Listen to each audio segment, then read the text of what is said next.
Hey, everybody, and welcome back to the DLF Trade Show on the DLF YouTube channel. I'm doing big arm swings instead of finger guns this time, and it hurts. I shouldn't do that. Um, so, this is the DLF Trade Show. We like trades, we talk about trades. Mm-hmm.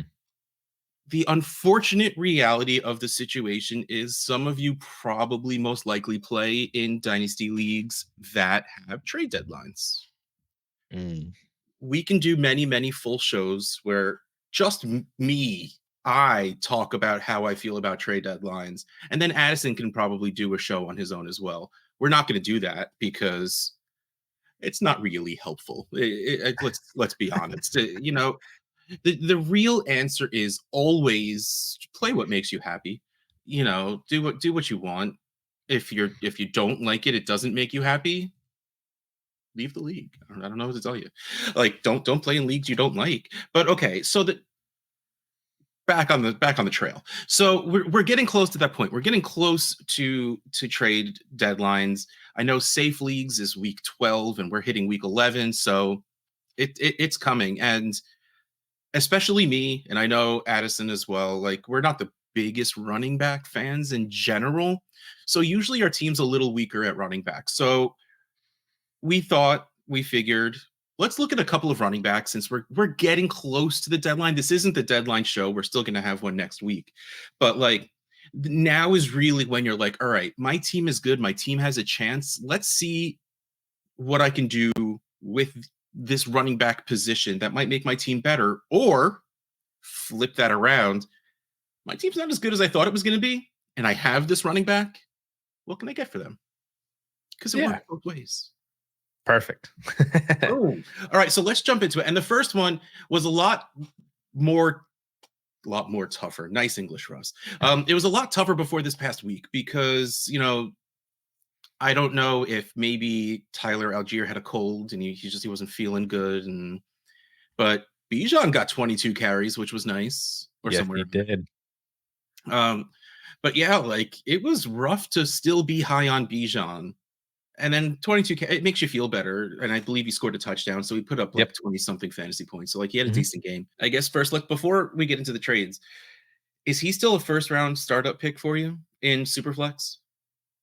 First round, no. But I think he's very early second. Like, I think we're away from him being like the super amazing, like, he is the clear-cut RB1. There's nobody else that's even in contention. I think that he has dropped down to a level where he is much closer and probably in the same tier as like Breece Hall, maybe Jahmyr Gibbs now, maybe Jonathan Taylor now that he's kind of back doing Jonathan Taylor things and the Colts offense looks pretty good. Like, he's not the Justin Jefferson of the running back position anymore. So that drops him down, and I think that drops him down below more wide receivers than what it was prior to the season starting. So high second round pick. Yeah. So now let's get into the trades, and I'm very interested to see what these are. The first one, 12-team Superflex, Bijan Robinson, and an early first for Tyreek Hill and DeAndre Swift. Bijan in at 759, and early first in at 491 for a total of 1250. Tyreek Hill 643, DeAndre Swift 302, total of 944.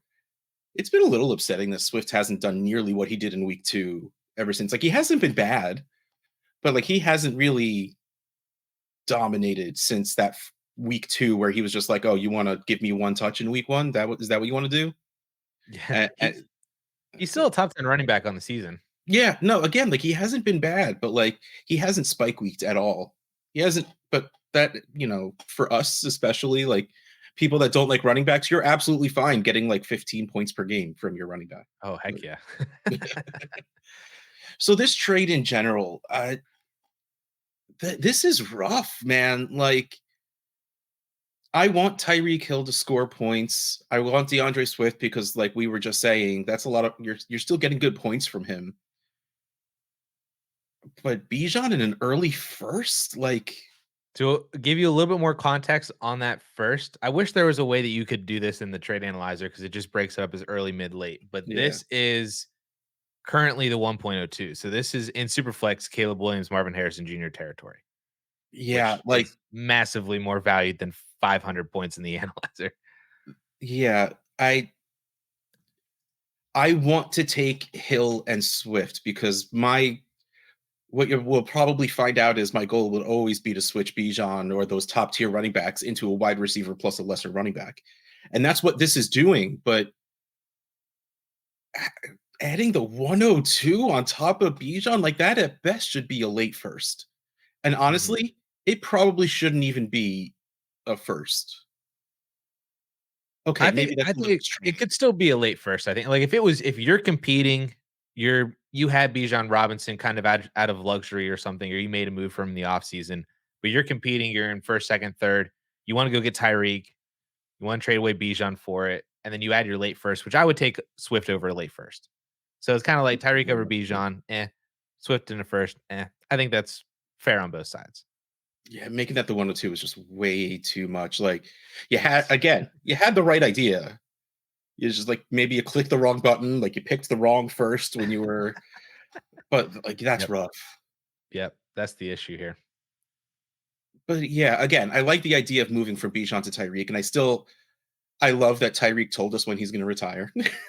Like it doesn't matter that he's 29, you know, you still probably have 2 more years and he's not gonna turn bad.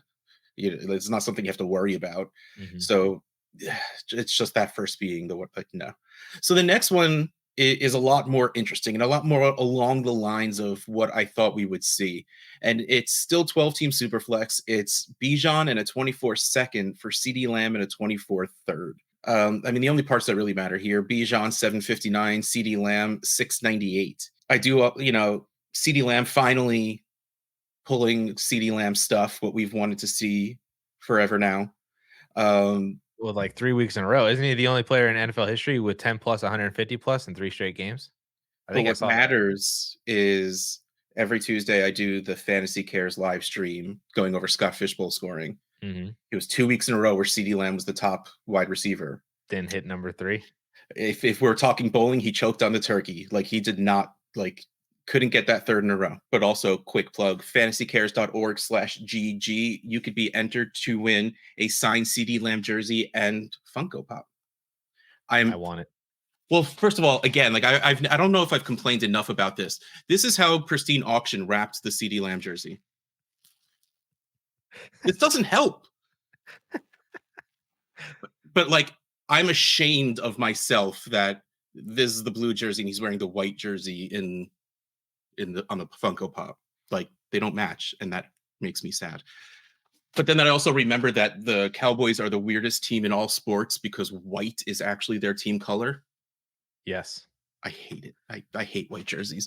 But back to what we're actually supposed to be talking about. I like this. I would, like I said before, if I could turn Bijan into a wide receiver, you're turning Bijan into a 24-year-old stud. Yeah. I mean, it kind of sucks that you have to give the higher pick, which I don't really care about in the long run. But I think you're going to be happier in general going forward having CeeDee Lamb on your team over Bijan Robinson. I'm actually pretty surprised that the analyzer still has Bijan over CD Lamb. I feel like that like when I mentioned at the beginning when we're talking about that Bijan has maybe fallen behind some other wide receivers in Dynasty that he was ahead of prior to the season starting, Lamb is in that category. Like I think that's where most people kind of drew the line. They were like, "Oh, of course, if I can get Jefferson and Chase, then I would take those two over Bijan, but I would take Bijan over everybody else." But I'm really curious, at what point do you think it's an upgrade to send a wide receiver for Bijan Robinson? Like, if it were straight Tyreek for Bijan, how would you feel about that? Uh, oh geez. I think I would still take Tyreek because the only way that it stops is is when he retires. I feel like that, Exactly. or if he gets hurt, or if Tua gets hurt. But even if Tua gets hurt, like they could just force feed Tyreek the ball still, and he could still be phenomenal with it. Um, that's really the only reason I think that it stops for Tyreek. Like Arthur Smith, I saw a report saying that the Falcons management believes that he will be the head coach still in 2024, barring him losing the locker room. That would be like the only way that he gets fired. How has that not happened yet, by I the don't know way? how that's art. I don't know. So maybe he has to lose the locker room. They string together a few more losses. Like they're on like a losing streak right now to like backup quarterbacks. Like it's been really bad. Yeah. And so I think maybe a couple more of those he'll lose the locker room and then he can get fired. But the management says as of right now that they were like, yeah, he's probably still the guy in 2024. So if that's the 3 game losing case, streak. this is probably going to be annoying for Bijan for a lot longer than I think a lot of us want to admit. So then I would take Tyreek. Yeah, I'm taking Tyreek. St. Brown is the next wide receiver. I think I'd still take Amon-Ra just for the I take age. Amon-Ra. Yeah. Yeah. Assuming full PPR, I take Amon-Ra. And then it gets to Garrett Wilson, Jalen Waddle, Steph Diggs. I'm taking Like, Bijan over all those guys. I'll take Bijan over them. Olave. Yeah. Yep. Yeah. Though I love that Derek Carr gets hurt and all of a sudden Olave starts catching the ball. Isn't it wonderful what happens when you actually throw it to your best player somewhat Weird. accurately? So weird. And it's weird that we're talking Winston throwing it somewhat accurately. All right, so let's talk about one of Addison's boys, and that's Jahmyr Gibbs, where, of course, the same thing that seems to happen whenever we have these young guys who are a little bit more of the pass catchers, the finesse backs. It takes the workhorse pounding guy to get hurt for them to be like, look, I can do this too. You know, I'm just good. And Jahmyr Gibbs showing that he's good. Dave Montgomery came back and Gibbs still did Gibbs things. Like it didn't go right. Like after the first time Montgomery got hurt, he came back and then just it was the Montgomery show again. Mm-hmm. You can't put that toothpaste back in the tube. Like Gibbs is a thing now. Nah, Gibbs had 2 goal line touches, 2 goal line touchdowns. He out snapped, he out targeted, he out carried, he out everything. David Montgomery. Yeah. Though they're working Montgomery back. Next game it'll be. That's going to be the excuse for sure. No, I think Gibbs is the 1A now. RB5, by the way, November ADP. So 12-team Superflex. The first trade we have straight up Jahmyr Gibbs for Garrett Wilson. If I want to score points, which is really making me sad to say, I probably go get Jahmyr Gibbs because he's scoring points now. I love Garrett Wilson as a player, but I will put my feelings of Breece Hall over to Garrett Wilson. He's on the Jets, and that makes it so hard. Like, yeah. Ugh. To be fair to Garrett Wilson, though, his numbers have greatly improved. I think his chemistry with Zach Wilson has improved a lot. Like his last 4 games, 9 for 93, 7 for 80, 7 for 100, 8 for 90. I don't disagree that Gibbs should be worth more, but I think I still take Garrett Wilson over Jahmyr Gibbs. Yeah, I mean, if anything, they're even enough. Yeah, and that's where it makes me lean the wide receiver more than the running back, especially if, we could have another game. We kind of said that Jahmyr Gibbs was like the RB1 now, but I mean, if they have one game where they're just leading and David Montgomery just pounds the rock and then Dan Campbell's like, oh, wait a second. I forgot David Montgomery can like do this really well. And then, like there's that in there. Like Garrett Wilson has no competition whatsoever.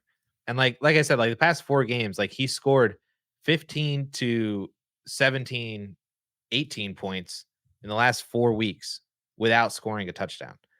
So, and like the volume that he's been getting, like I feel like touchdowns should hopefully start to come. Well, they're fluky. And then I mean, maybe if Aaron Rodgers comes back, which I don't know if he actually will, but if he does come back, that's probably better for Garrett Wilson than 2.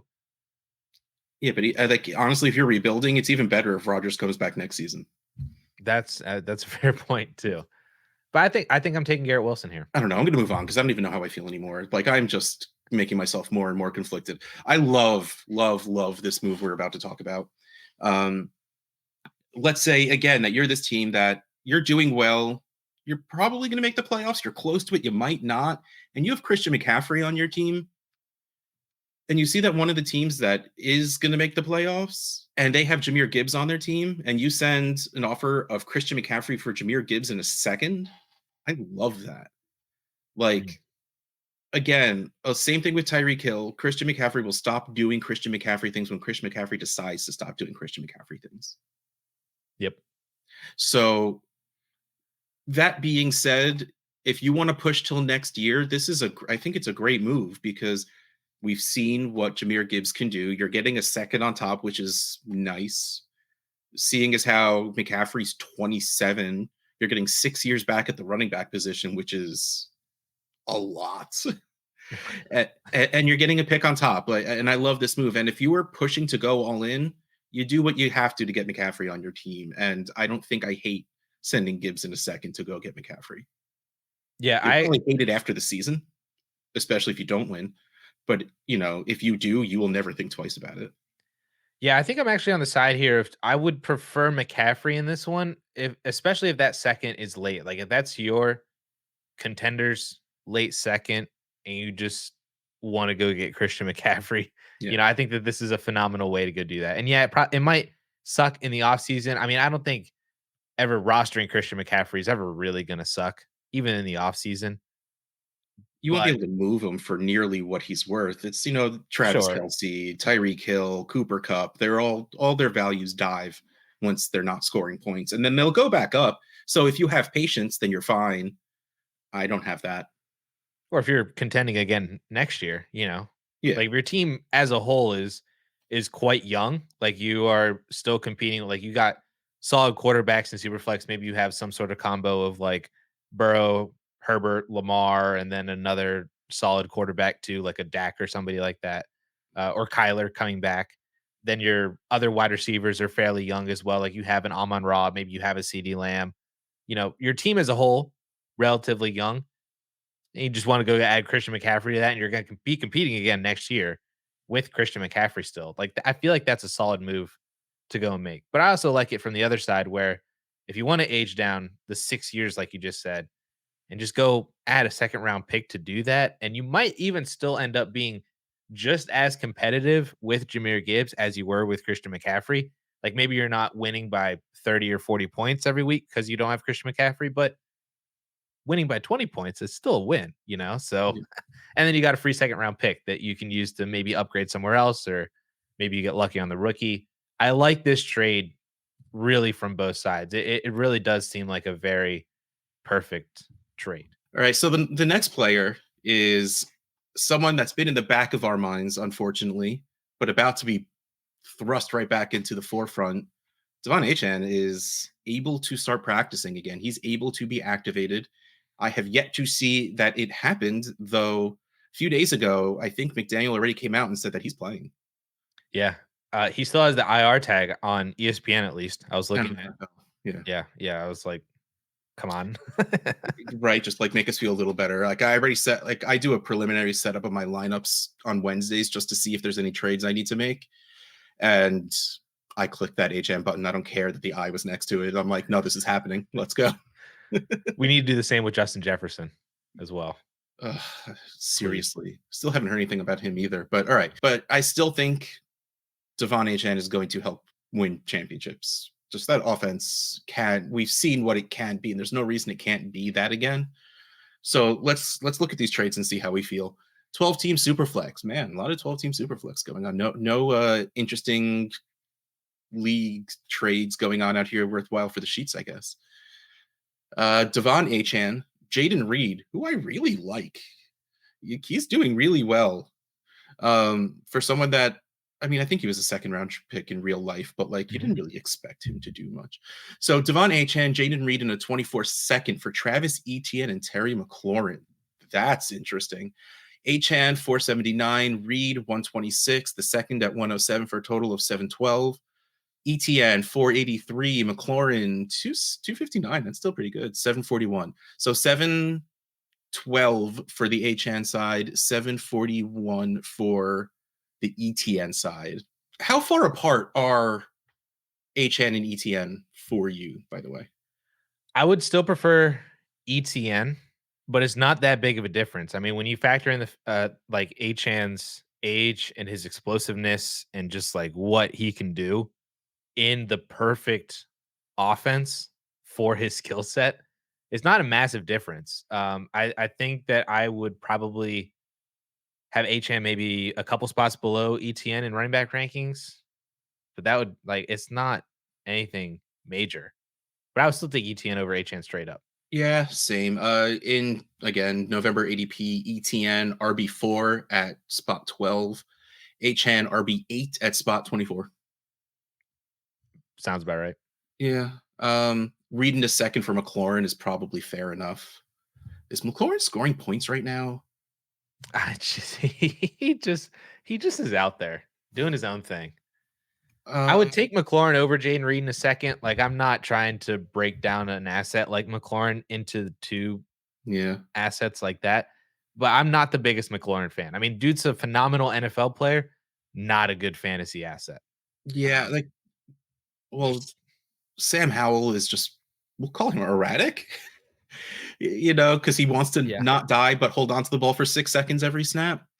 So I still have it set for week 7 through 10 because I forgot to change that.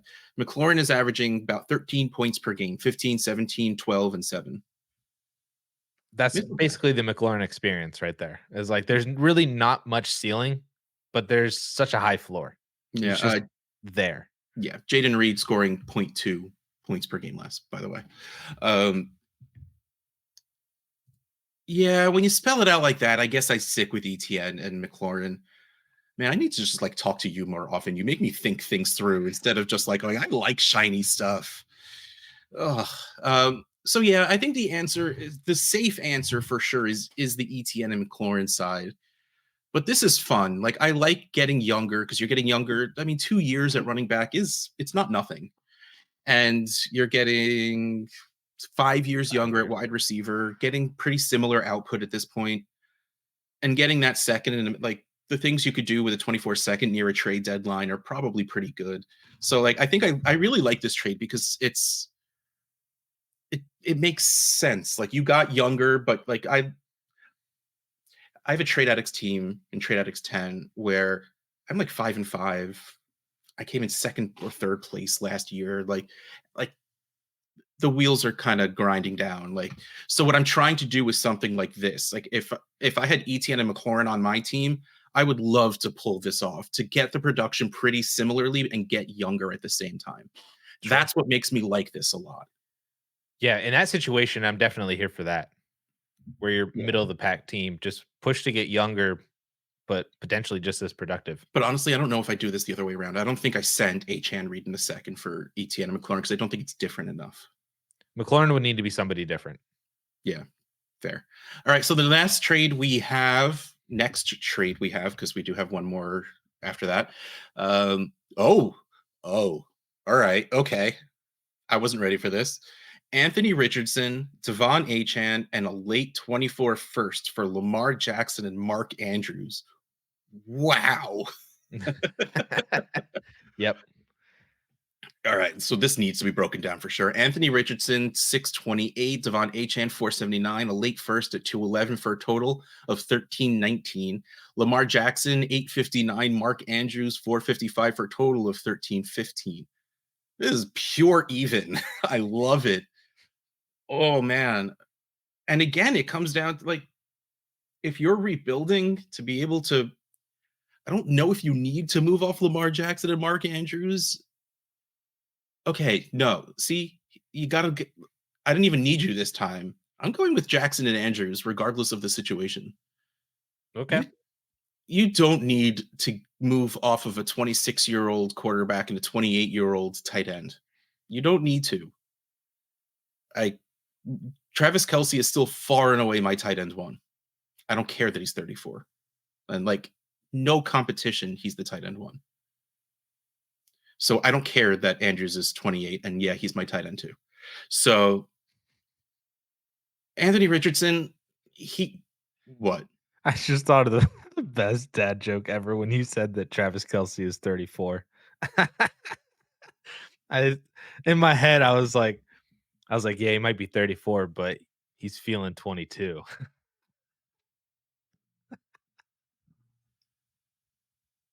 That just that just went right into my head. I hope you edit out zero of this. I Oh. part that's the perfect dad joke because part of me just wants to keep slapping my forehead and part of me just wants to be like, Ugh. I've contributed to this show. moving on. So Anthony Richardson looked good in the short time that he had. Surgery on your throwing shoulder is never a great sounding thing. Of course, that doesn't. Maybe it'll like rookie of the year him. Like maybe he'll be more accurate now. You know, Maybe. who knows? But like Anthony Richardson, I think he's worked himself into being a top 10 quarterback, even not Mhm. playing most of the season. Just we've seen enough that he'll be ranked up there maybe until rookie drafts happen and we get Caleb who's going to be in there. If Drake May goes as early as he should and gets to the right place, he might push there also just because I think we're just frustrated with a lot of these quarterbacks. But and I still just give me Lamar Jackson. Like that's Mhm. why I don't think you need to get 5 years younger a quarterback when 5 years doesn't matter. The 26-year-old quarterback isn't old at all. And it's not like Lamar Jackson hasn't been good. It's the first year of a new offense anyway, which you can usually write off for almost every quarterback. Yep. So, and then Mark Andrews is just really good. I've gotten past my anger from last season and him not winning me championships. Like he's really good. And also, I can say if you go to fantasycares.org/JDRF, your donation will enter you to a chance to win a Mark Andrews signed jersey.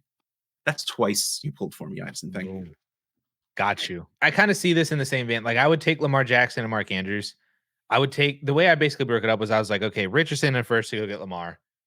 Andrews and Achane are basically Yeah, that's actually spot on. that's basically how the trade is broken up in the value for sure. And it made sense in my head as well. I would take Lamar over Anthony Richardson in a first, especially a late first. Um, like that is like I checked and it's a playoff team. I think he's in third or fourth Okay. in the league. So 109, 110. Uh, solid player. Probably not going to be a huge, massive difference maker. Maybe it is. Not really sure. But I'm not really willing to take that chance on that by using Lamar Jackson, by getting rid of Lamar to go to Anthony Richardson, who's still somewhat of a question mark himself in some regards, and then the question mark of the first. What I do like in this deal is moving from Andrews to Achan. I actually do like making that trade because while I agree that Andrews is very good, he's an amazing tight end, especially for fantasy's top three. He just doesn't have the home run hitting ability that Achan has. You know, like I feel like Does it's anybody? fair, but I feel like it's easier to get 80% of Mark Andrews with a Jake Ferguson or, that's probably the only actual tight end that you could probably do that with. But I mean, you can go get Kittle for a little bit cheaper or Ferguson, like I mentioned, or Evan Ingram. Those are all still very productive tight ends. And it might not be as similar to go like, would you feel comfortable replacing Devon Achan with Ramondre Stevenson right now? Ew. Like, like that's basically so I feel like it's easier to replace the tight end than it is to replace the running back of Achan's ability, especially if he does come back and is maybe not 25 points per game Achan, but like 18 points per game Achan, Yeah. Yeah. But I will say having Richardson, Achan, and a first sounds like so much fun to trade later on. Yes, it does. Like that, out of pure fun, I would want to do that and get that Mhm. side. All right, so that's all we have for the running backs, but we do have a trade from our Watchers League that was interesting enough that I thought we should talk about. And 12 team Superflex tight end premium and 0.75 tight end premium, which matters right now because the trade is Bijan Robinson and a 25 third for Dallas Goedert. This trade is super interesting to me because Goddard, to me, like he had a slow start to the season. And it was only like maybe a slow 2-3 games, and then came back and he's just like, oh yeah, I like catching the ball. I should keep doing that. And Bijan Robinson is a real part of that offense. And even like I feel like enough of this offense is Bieniemy-ish that if my dream does come true and Ron Rivera decides to walk away and ever my dream doesn't involve people getting fired. Like, so he decides to walk away and go spend time with his family. They promote Bieniemy. Like he knows Howell, he knows Robinson.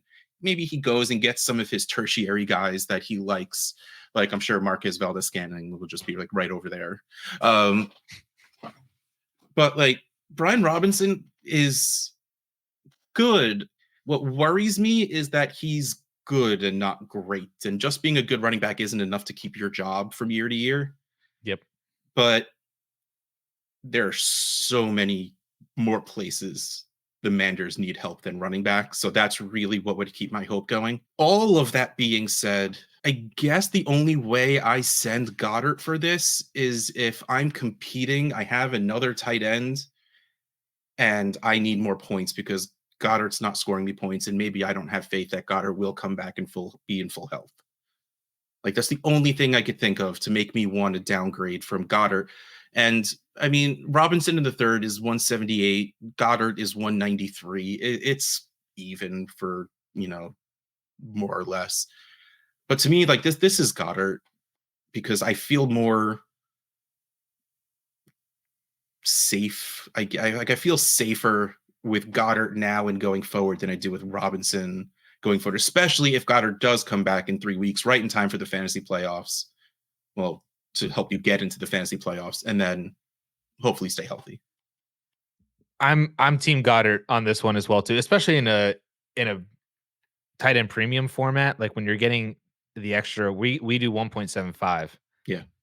So that to me just pushes it over. I would take Dallas Goedert over Brian Robinson. I think in a normal normal scoring league where they're both just getting PPR, because to me I would rather have Dallas Goedert as maybe not a positional advantage, like a Kelsey or an Andrews or a Hawkinson or anything like that, but he is a guy that you can plug and play every single week. You don't got to think about it.